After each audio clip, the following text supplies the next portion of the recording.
me say a special good morning to those of you listening to Classic Radio and those of you viewing via GBN TV. How's everyone doing this morning? It's Tuesday, the 16th day of July, 2024. Welcome to Tuesday's edition of To The Point. This is Opposition Tuesday here on the program this morning, and we usually have, of course, someone representing the opposition here in Grenada. And, of course, this morning, representing the opposition, we have Senator Nolan Cox with us this morning. Let's go over and say good morning to Senator Cox. Senator Cox, good morning and welcome. How are you this morning, sir? Pleasant morning, GT. I'm doing okay this morning. It's a pleasure to be on, always a privilege to be given an opportunity to be on this program to engage the public on varying matters. Yes, so we're coping. All right. I mean, I when I ask how you're doing, I know, of course, the Sister Isle of Carriacou and Petit Martinique, Sister Isles, I should say, of Carriacou and Petit Martinique, felt the brunt of Hurricane Beryl. Of course, we know it's going down to approximately 14, 15 days now. How has it been for you, sir, on a personal note, if you could say that? Tell us how has it been for you? Well, I can say mixed. I feel somewhat blessed to some extent. Of course, to have the bread of life based on what we all have gone through, and somewhat saddened by the damages, and most importantly, I think the first thing I should single out is the persons who would have lost their lives, the families who have been impacted, for persons who die actually during the storm too as well. So I want to extend condolences to those persons, those families. I know them personally, and I have reached out to them as also. But I think that is the other side of it. Fortunate to be alive, but a lot of losses, loss of lives, loss of property, and it's serious devastation. Carriacou is a disaster zone right now, and Petit Martinique as well. All right. It hasn't been mentioned also by the rural administration, of course, declaring Carriacou, Petit Martinique, and the northern part of the island as disaster zone. Tell us, from you have gone through the realms of the disaster yourself, and of course felt the blunt of it. How is the folks in Carriacou coping at this stage as we have gotten to? A couple of days into it, we know the relief efforts has started, the cleanup has started, and so forth. How is Carriacouians dealing with this, and Petit Martiniquans? How are they dealing with this particular feel of the disaster in your personal feelings about it? Well, from my interactions, persons seem to be doing okay, but you just can never tell. It is not easy to really discern, what persons are actually going through at this point in time. For some persons, it'll be difficult for them to get back on the feet. Some persons it'll be a lot easier. Some persons, they just don't know where to start. And so I think it's quite difficult to really discern how persons are really impacted from a mental standpoint. Right, though, I do know that there are interventions, persons trying to reach out to persons to give real counseling, so we welcome that, and that is very good. But it is very difficult to do so. But from interactions, some persons are actually up and trying to do things for themselves. But some persons, especially those who are in shelters and who are homeless, they are a different situation where it's difficult for them to kick off. So in time we'll see what the true impact will be. But we are very hopeful that persons can cope with this and to recover in some way, even stronger than before. All right. Now, for the last 2 weekends, there of course been a cleanup campaign that has been implemented by NAGMA and so forth. Tell us how these cleanup campaign has been going, your interaction with the folks who came from the mainland, Carriacouians and Petit Martiniquans who have been associated with the cleanup. How has that been going? How has that been going thus far? Well, the cleanup has been going okay. I presume it's a lot of logistics to having to get the persons up, and I want to take this opportunity to thank persons from the mainland who come and take the time off on the weekends to assist with the cleaning. And I think the initiative is good because some persons are still distraught and some persons don't have the capacity to move this large debris, galvanize and all those stuff, large pieces of wood. Maybe they could pack it up, but they can't really move them. So that initiative, together with Solid Waste and NADMA, is quite necessary at this point in time. Okay, great. Let's focus a wee bit on the relief efforts. We know for sure, of course, the new National Party, being the opposition here, has spearheaded some relief efforts also from them with the hot meal, the portable, of course, toilets and so forth. But of course, also been part of that. How has it been, the relief efforts going thus far? The relief efforts from our end, from the party, have been very impactful. We received positive feedback. We are very happy that we took this initiative. One of the things that as a party we've been trying to do is not to duplicate what the government is doing or NADMA is doing, but try to complement or to find areas where they may not be able to do at this point in time. So we are trying to fill those gaps, in essence, to try to strengthen the relief response initiative. So that is the approach that we are taking. So hence the reason why we decided to focus on the Meals on Wheels initiative. Of course, based on the situation, the sanitary, keeping the place sanitary so that persons will not come down with any disease or things like that. Of course, the toilets it's a no-brainer. So that is very good. We are also, I am also have my own personal initiative helping persons, giving relief in terms of food stuff and water for some of the stuff that I would have received personally. So we are also doing that.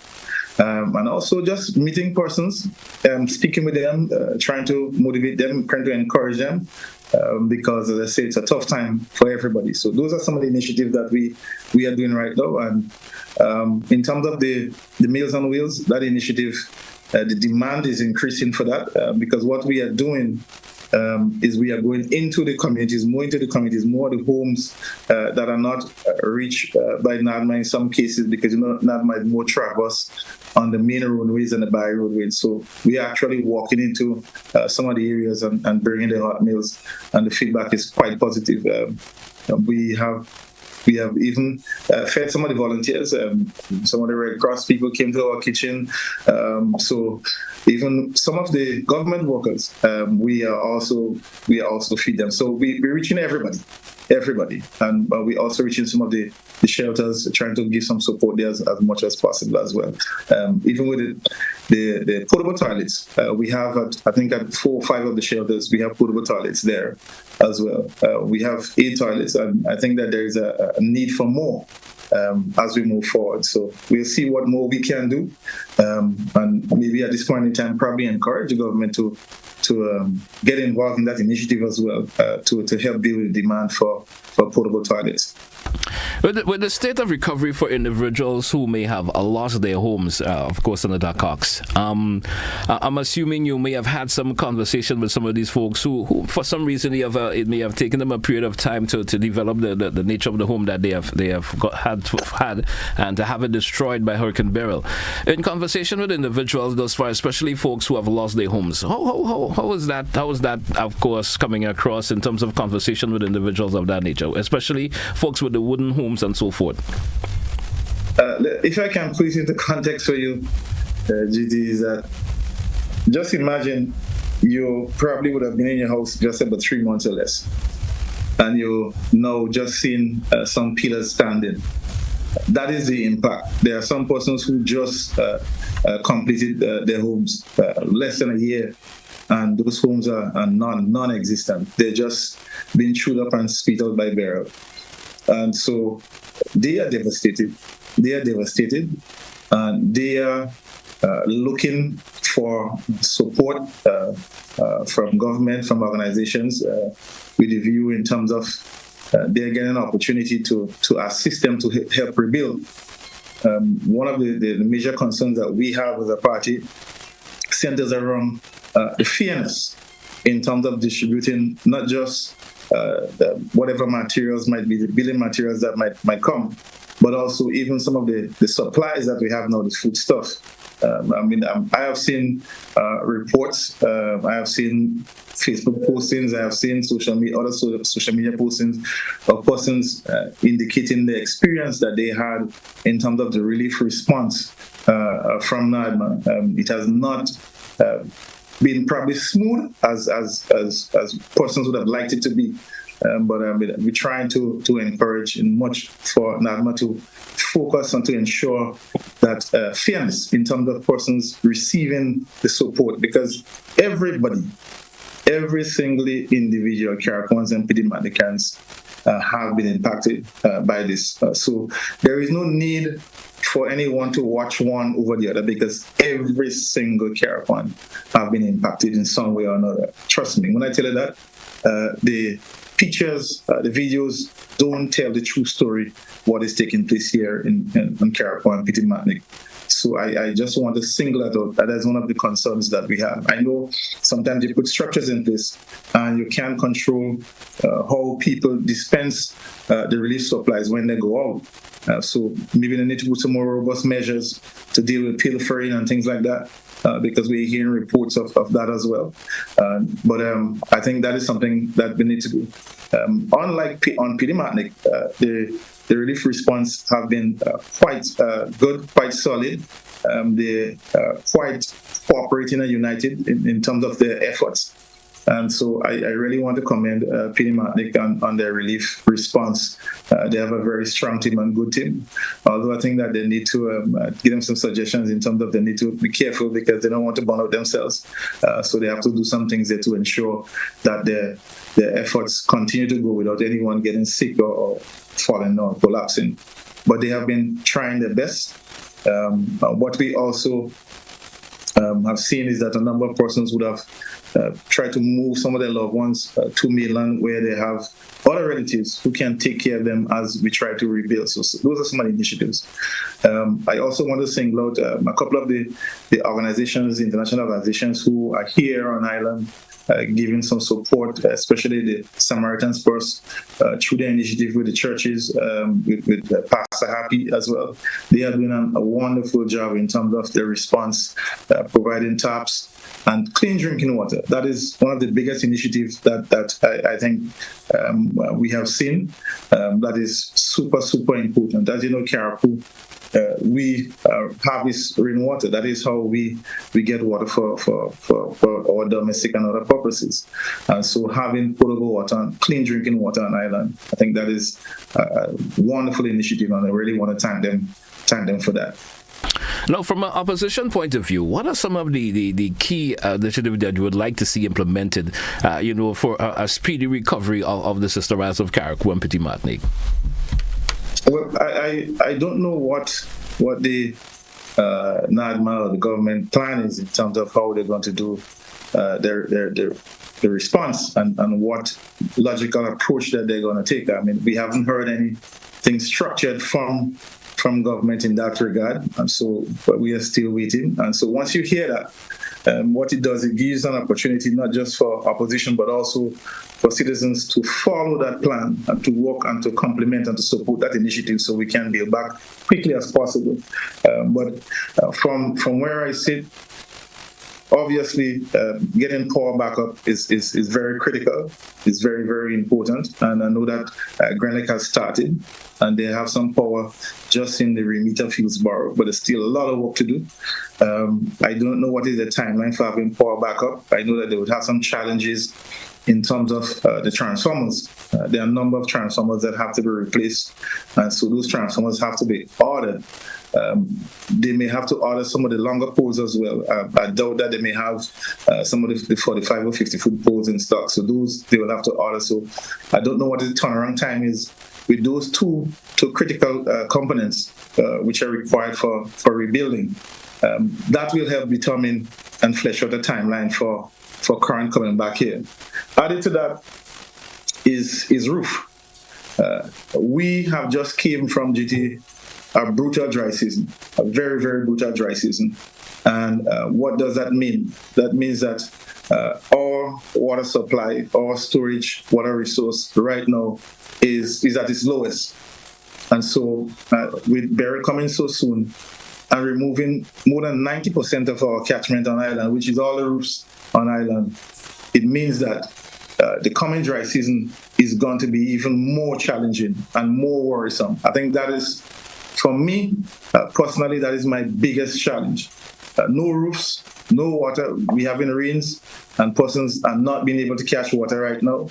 And so I think if we can try and get some of our roofs maybe 50% back up between now and October, November, so we can catch some water before the dry season, that may help alleviate some of the demands and challenge for water going forward in the dry season next year. That is the biggest issue facing us, or maybe bringing some more of the portable desalination plants so that persons can get access to water. But that is going to be an issue for us, GT. That is going to be a major issue for us going forward. So I just want to single that out as one of the major concerns. Another concern is our kids. School.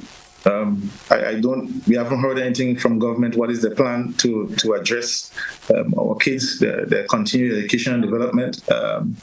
So that is something that we are looking forward to hear. That is a major area of concern. Our senior citizens, in terms of the health, I know that there are a number of initiatives in that regard, but we have to pay a lot of attention to them. From data, what we know is that most persons die after the passage of the storm. So it's a critical period for us right now, especially for our seniors who have chronic diseases, and so diabetes, hypertension. How we manage them during this period, I think, is also something of major concern. So those are some of the main things that I see that we have to work on, because the roof power connection goes hand in hand, and so one complements each other, because having a power supply back up and don't have any consumers, again, is also another issue from a technical standpoint as well.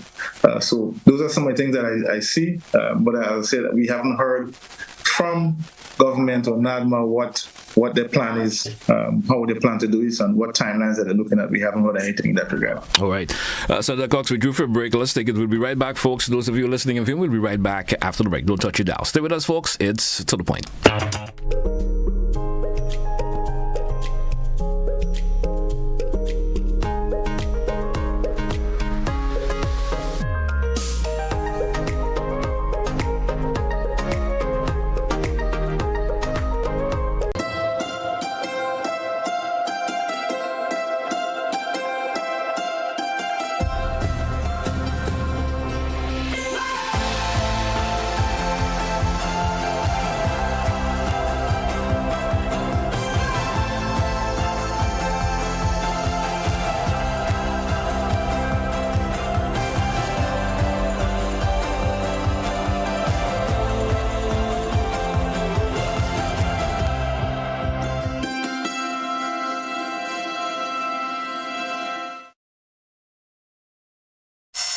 Get ready for the ultimate family fun day at PAL Kids Fest. On July 20th at 1 p.m. at the Moulin Rouge playing field for an unforgettable day packed with excitement. And guess what? Admission is absolutely free.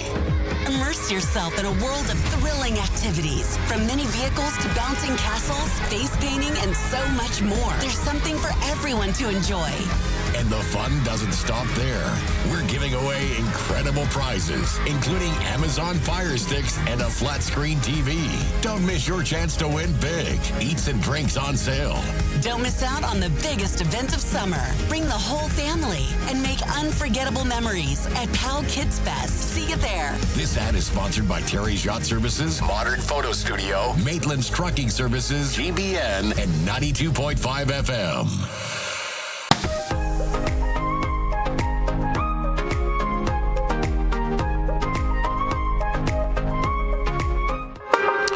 Welcome back, listeners. Welcome back, viewers. It's To The Point for today, Tuesday, the 16th day of July. With me this morning, representing the opposition here on the opposition segment of the program this morning, we have Senator Nolan Cox.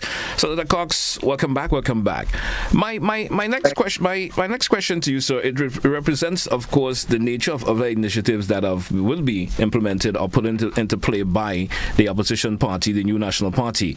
We know of the hot meal, the portable toilets. What other initiatives are of course, are in plan or plan to be instituted in Carriacou by the opposition here in Grenada? Well, we have some other initiatives that are more targeted to households. Will be coming in next week, as soon as next week. But we still in the plan. Just this morning we had a plan discussion on that. But I want to single out one of the initiatives. I could mention one of that. Hopefully by Monday, Tuesday, latest, or before that on the weekend. We want to roll out an initiative. We also have some challenges with communication on island as well. As you know, all our telecommunication lines are down. In case of Peter Martinique, Montreal, Windward, the antennas, the towers are down. The wireless network towers, some of them we don't even know where they are. Like for example, the north of the island, from Cherry Hill going north, there has been no network signal from either of the local digital or flow since the past of the storm. I think as recent as yesterday, personally not. If you can roam, you could pick up a signal from either Union Island, I think St. Vincent signal. So that is what is happening for persons in the north. We have I took an initiative to acquire a Starlink device.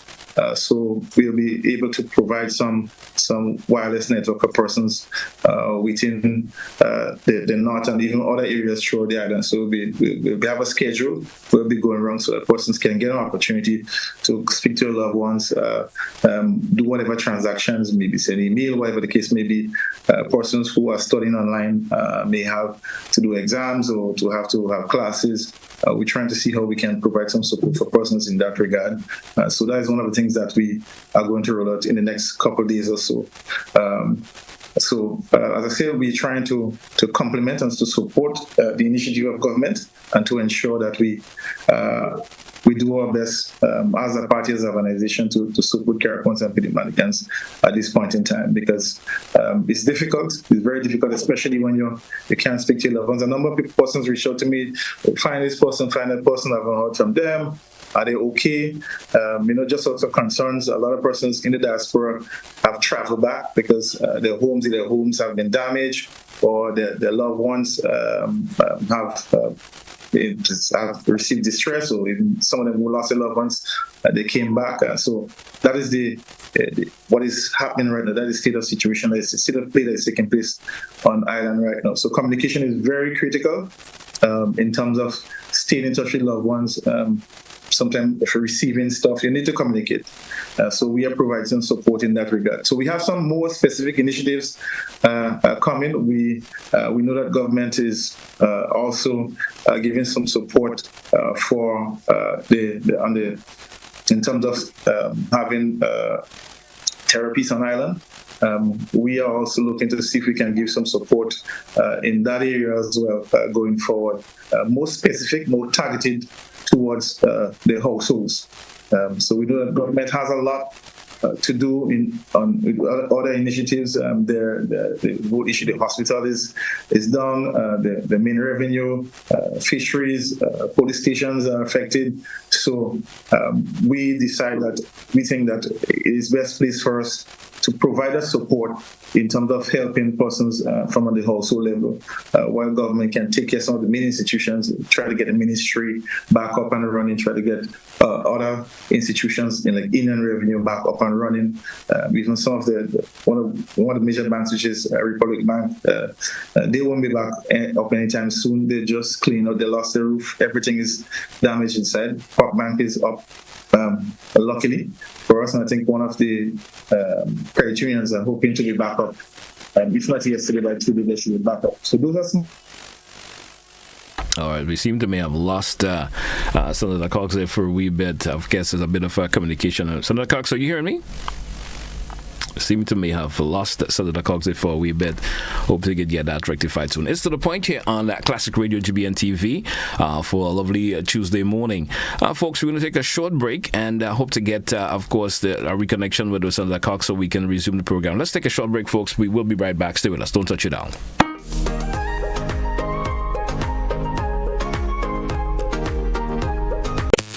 Discover the ultimate soca experience at GBN's Spice Up the Carinage Soca Monarch Edition.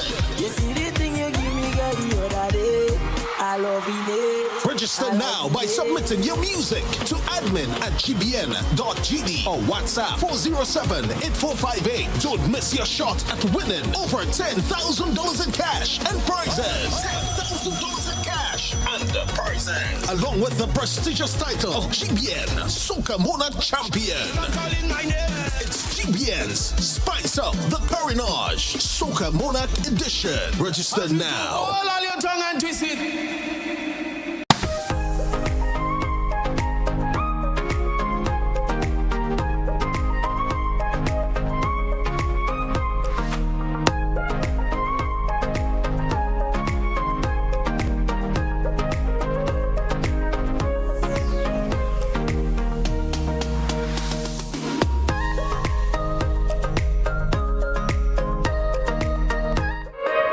Welcome back, listeners. Welcome back, viewers. It's to the point here on Classic Radio. We have, of course, regained, contact with Senator Cox. Senator Cox, welcome back. Welcome back once again, and good morning to you. And you was actually speaking in terms of communication, and then you see what happened. We lost communication just a wee bit.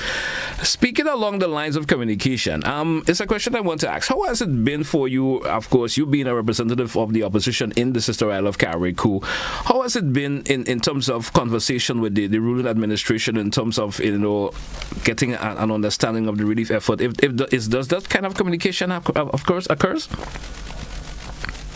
Well, I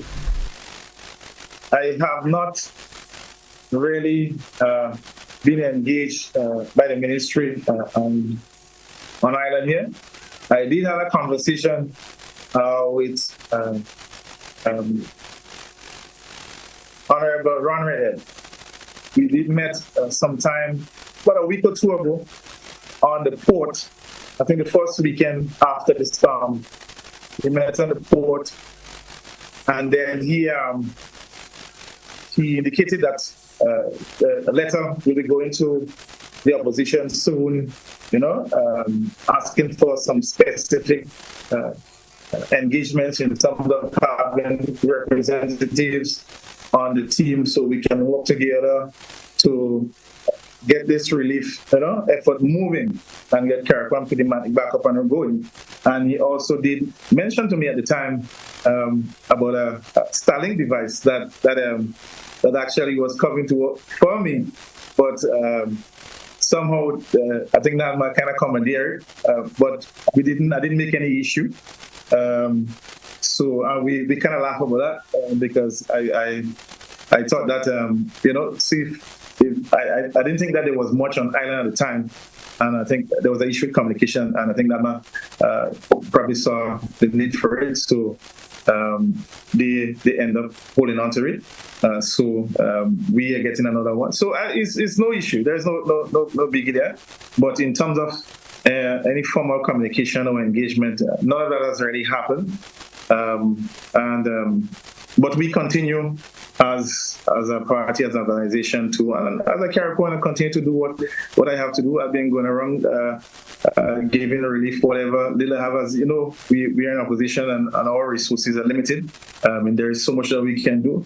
But as I receive supplies, I give out. We have a lot of supplies coming. I do have a lot of supplies coming from the US and even from the region as well. And as they come, we distribute where the need arises. A lot of water being given out, a lot of water as well. And so we try to do our part in that regard. And as I indicated, this is not the time for us to be looking at faces. Every single individual, and people who know me, Carriacouans know me, I mean, I've never been that person. I was never that kind of person. I was never raised like that. I support each and every single character, irrespective of their political preference, and that is a fact. People who know me can vouch for that, and that is how I have been, and that is how I will be, and that is how I continue to be. And so that is what I've been doing. I have a business, GT. We have a family pharmacy. My wife and I opened a pharmacy before she passed, and we have been supporting through our pharmacy as well, giving stuff to the shelters, persons who can't afford medication. We give, and we also working with partners through an initiative where we. Persons will purchase the medication, we give the medication out free. So I am doing my part individually as well. My family and I, my girls, we doing our best. My girls, I think they're probably home resting. We have long days, long nights where we try to serve the public. When we open in the morning, we have, hundreds of people come by every day to charge their devices. And so we're doing everything that we can to help wherever we can. But there are two other main issues that is also affecting persons on island, and one of the main issues is the fuel. I think that there ought to be a more structured and strategic approach towards providing fuel for persons. There is going to be a demand for fuel because more persons contribute to generators and also for vehicles. So people need gasoline and diesel on a basis, more so gasoline.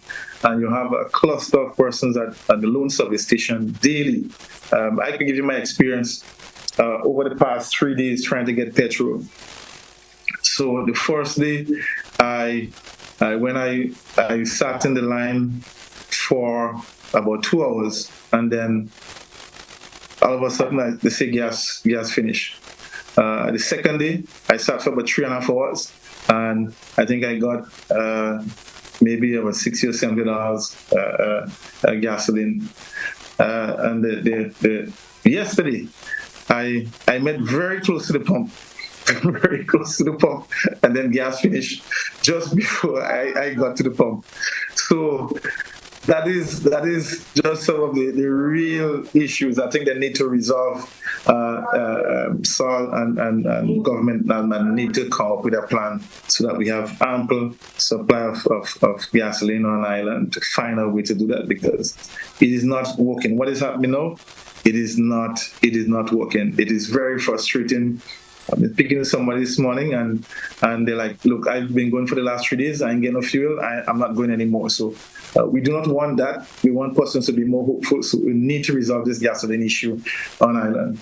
Another critical issue, GT, would be in terms of economic activity, economic recovery.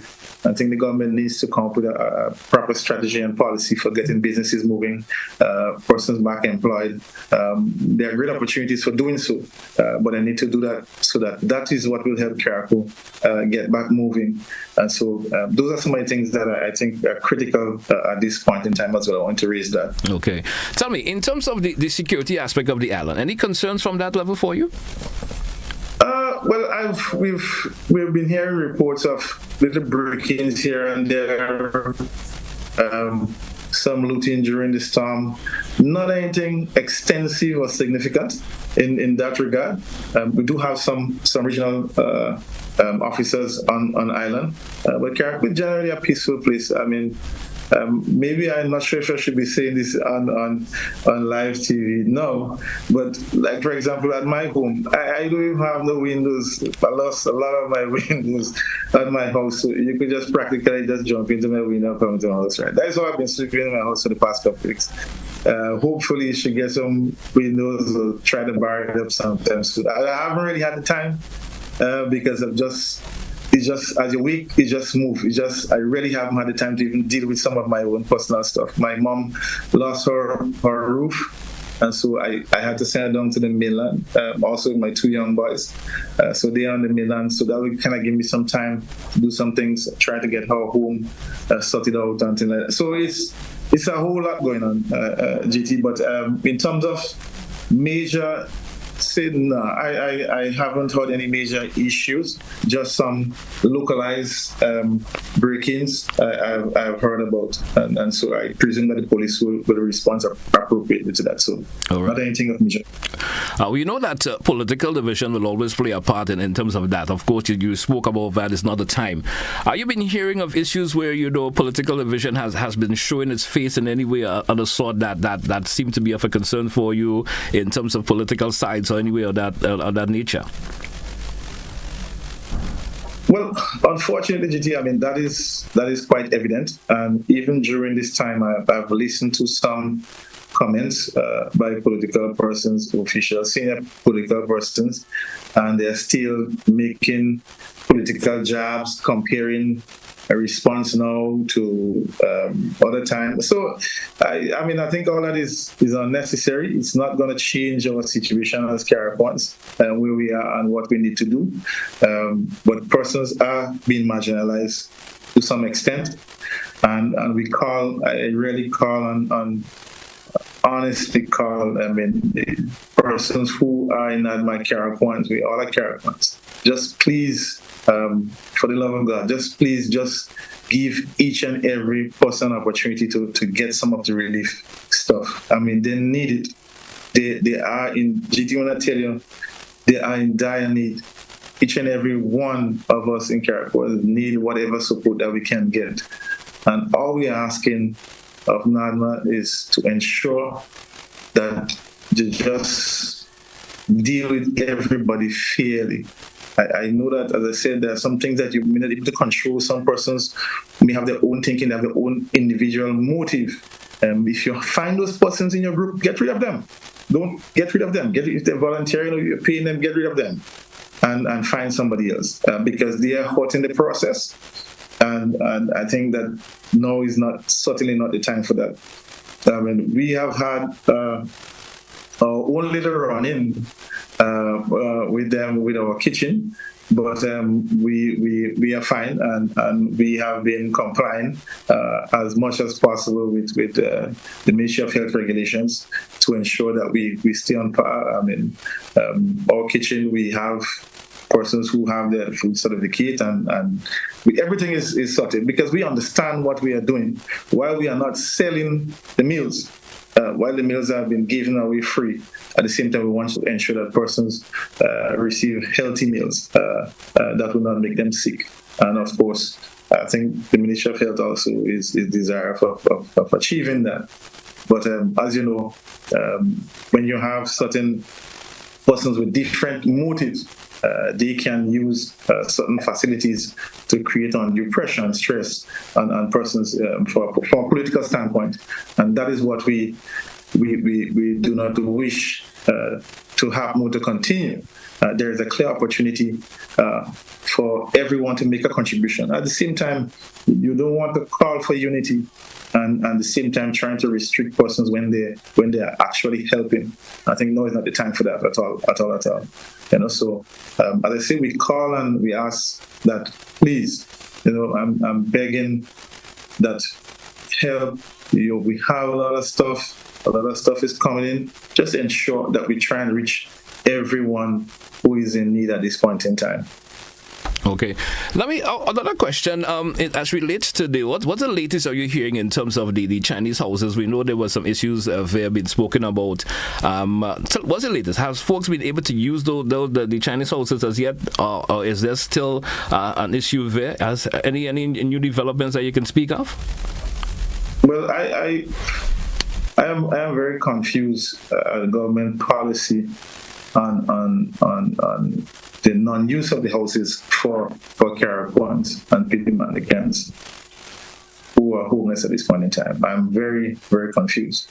And maybe that is something I need to clear up because I know that there are persons staying there right now who are here doing relief work. So persons who are here helping out, some of them are staying there. But I don't understand why locals who are homeless can't get an opportunity to stay. As as I said, I don't have all the information, but I'm somewhat confused. What is the policy on that? There is some damage to the building, but not to the extent where you could say it's inhabitable. That is not the case. Those damages can be repaired quickly or mended. There are persons who throw a tarpaulin over the roof and they're inside the house. So if there's a small portion of the roof that is going, you can cover it temporarily with a tarpaulin or put on some zinc sheets on it. If there's a window that is broken, you can just put a covering over it, as everybody else is doing, and they're in the house.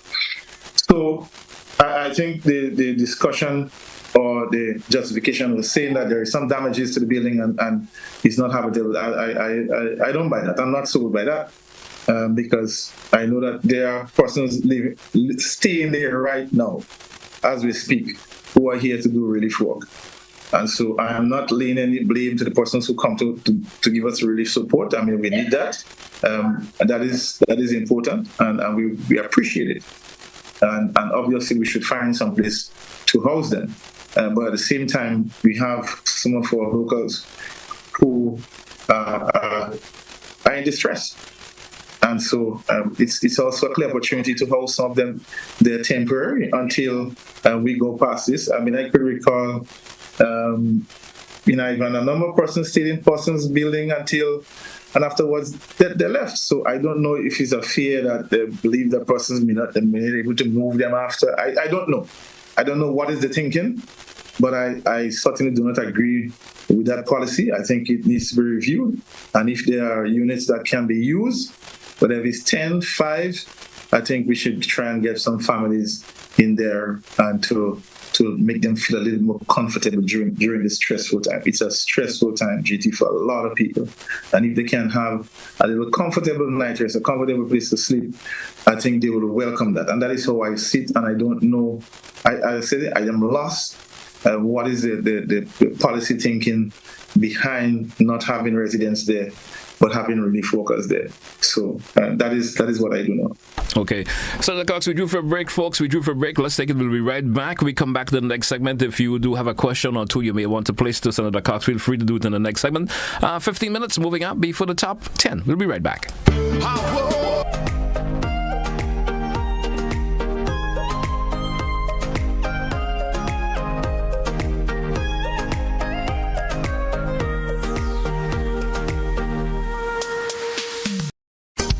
Join us on GBN TV every Monday at 5:50 p.m. and on Classic Radio at 5:50 a.m. every Tuesday and Thursday for Revival in the Land, a program dedicated to bringing hope, faith, and renewal into our lives, hosted by Pastor Ricardo Aline of the Latter Rain Revival Center. Discover the power of faith and community.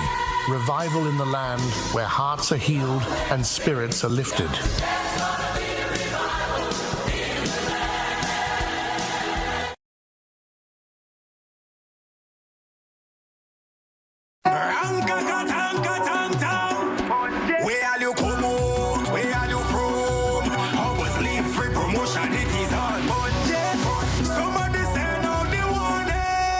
Spend $50 or more at any Hubbard's department or participating outlets for a chance to win free fuel, free drinks, free prizes, free property and vehicular insurance, free Hub TV and internet, free electricity, free coke, free water, free cooking gas, free paint supplies, free Dutch Lady milk, free passes to Sunshine promotion events for 2024, free groceries, all for one whole year, and every winner receives a free lunch package. But that's not all. Drive away in style in a brand new Isuzu D-Max. It sips, it doesn't guzzle. So fill out your entries and place them into the marked entry boxes. This promotion is brought to you in part by Dutch Lady, Danny, Promo, Supreme Bleach, Creative Chef, Glen, Floor, Salt Petroleum, Grenadian General Insurance Company Limited, Coca-Cola, Sunshine Promotion, Caribberies, Coop Bag, Sesame Spain, and Food Fear. Promotion runs from April 2nd to December 24. Terms and conditions apply.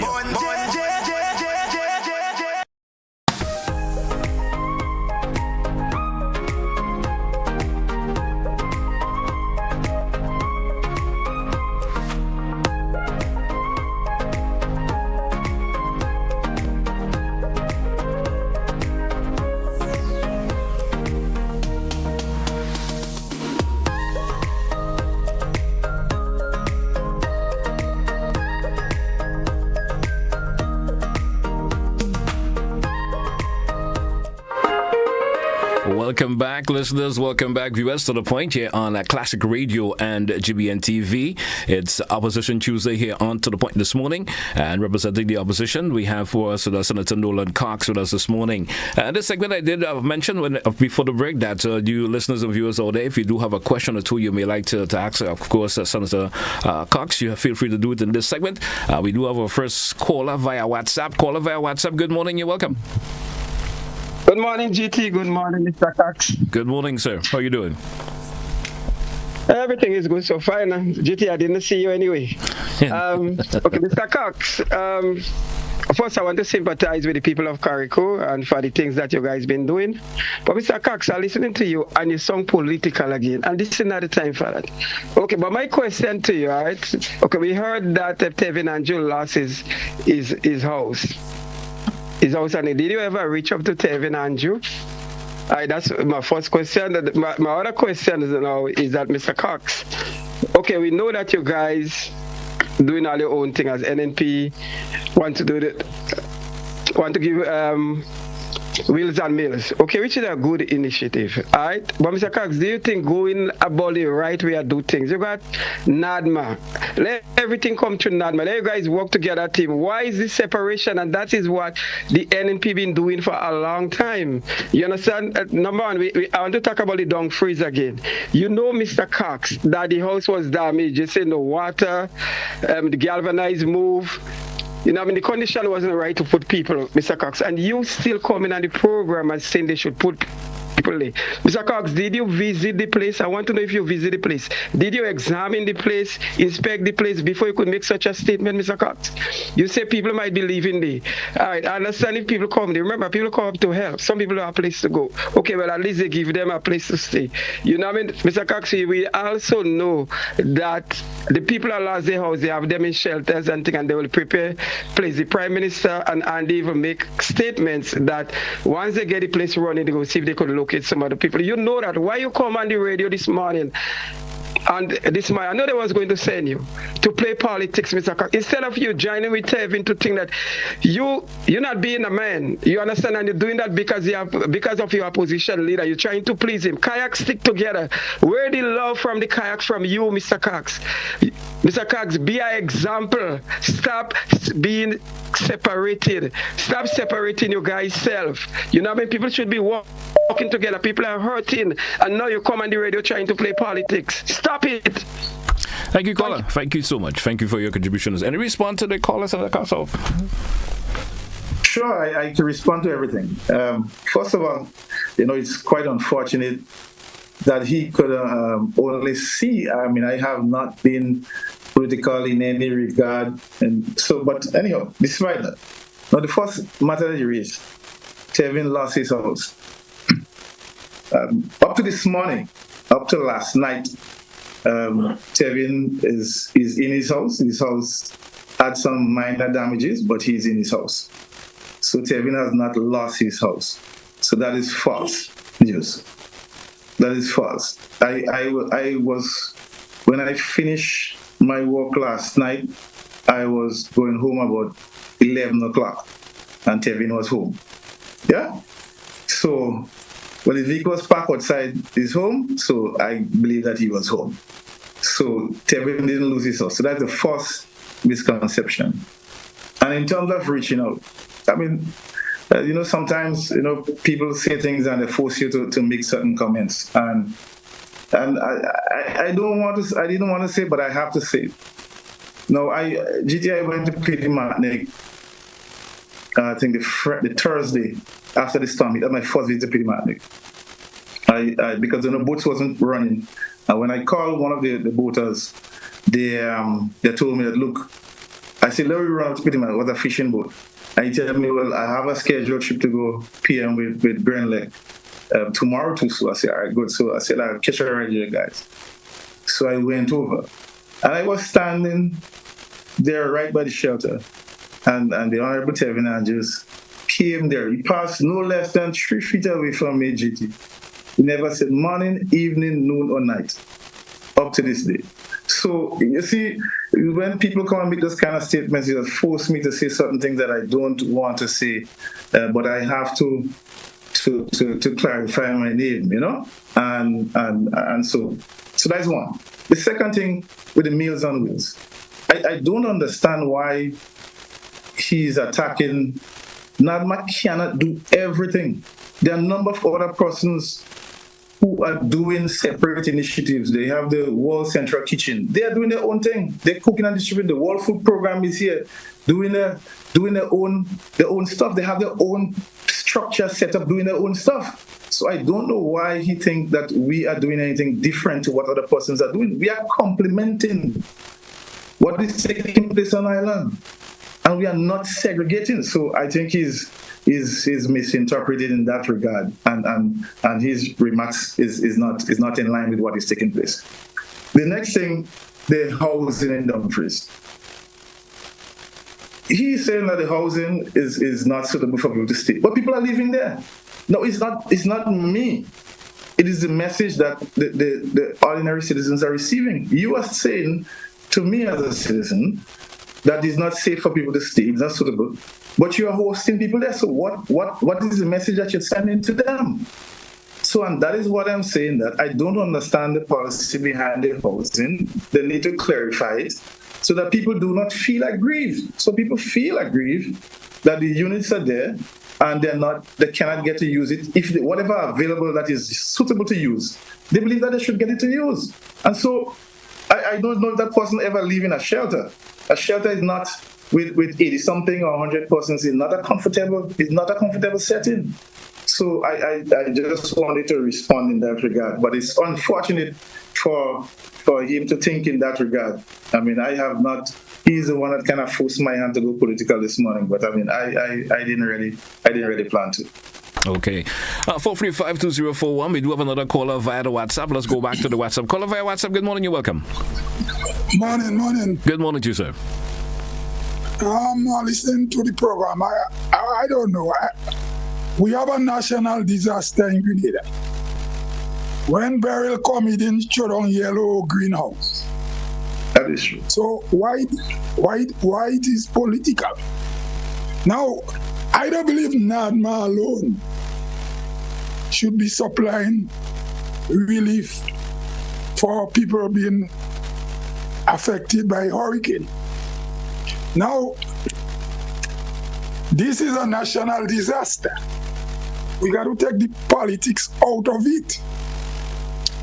NADMA, yes, but other groups should be able to do what they could do. Why politicize it? It doesn't make sense. People need the basic needs, and you have roadblocks. You have different organizations, and so, for example, I live in Toronto. It are people who get government assistance, but still you have food banks. People get churches run food banks, different organizations.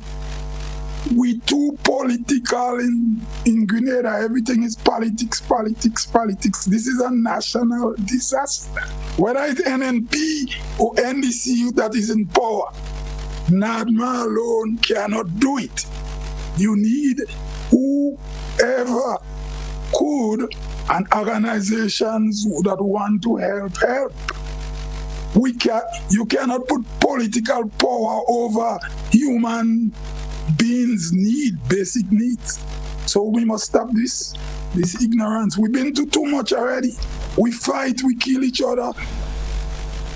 In revolution. Caller gonna have to ask you to take another 30 seconds and wrap, please, so we can entertain another caller. Go right ahead, please. My conclusion is, don't politicize a national disaster. Beryl didn't come for yellow and green.